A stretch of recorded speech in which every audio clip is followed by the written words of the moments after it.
কাকা একটু থামেন, একটু থামেন, একটু থামেন। আসসালামু আলাইকুম, ভালো আছেন আপনি? আপনার কাছে আমি একটা প্রশ্ন করব, সরাসরি উত্তর দেবেন। ভালো আছেন তাই না? হ্যাঁ ভালো। প্রশ্ন হচ্ছে, অনেক বছর মনে হয় ভোট দিতে পারেননি, অনেক বছর মনে হয় ভোট দিতে পারেন, অনেক বছর দিতে পারিনি, প্রায় 20 বছর। প্রায় 20 বছরের মতো ভোট দিতে পারেননি। না। ও আচ্ছা, যাই হোক, এখন কথা হচ্ছে যে আগামী ফেব্রুয়ারিতে নির্বাচন, ইনশাল্লাহ ফেব্রুয়ারি মাসে নির্বাচন হচ্ছে। এবারের নির্বাচনে আপনি আসলে কাকে ভোট দিতে চাচ্ছেন?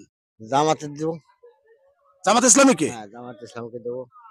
এই দেখেন, বাংলাদেশে কিন্তু অনেকগুলো রাজনৈতিক দল রয়েছে, বিএনপি আছে, এনসিপি আছে, নাগরিক পার্টি রয়েছে, জামাত ইসলামী বাংলাদেশ, তাই তো? এখন আপনি জামাত ইসলামীকে ভোট দিতে চাচ্ছেন? হ্যাঁ, জামাত ইসলামকে ভোট দেবো। এত রাজনৈতিক দল থাকলে আপনি কেন জামাত ইসলামকে ভোট দিতে চাচ্ছেন? দেশটা ভালো চলবে। মানে আপনি মনে করেন যে জামাত ইসলামকে ভোট দিলে দেশ ভালোভাবে চলবে, এই তো? দেশ ভালোভাবে চলবে। এটা আপনি মনে করেন? হ্যাঁ, আমি মনে করি। আচ্ছা, অসংখ্য ধন্যবাদ।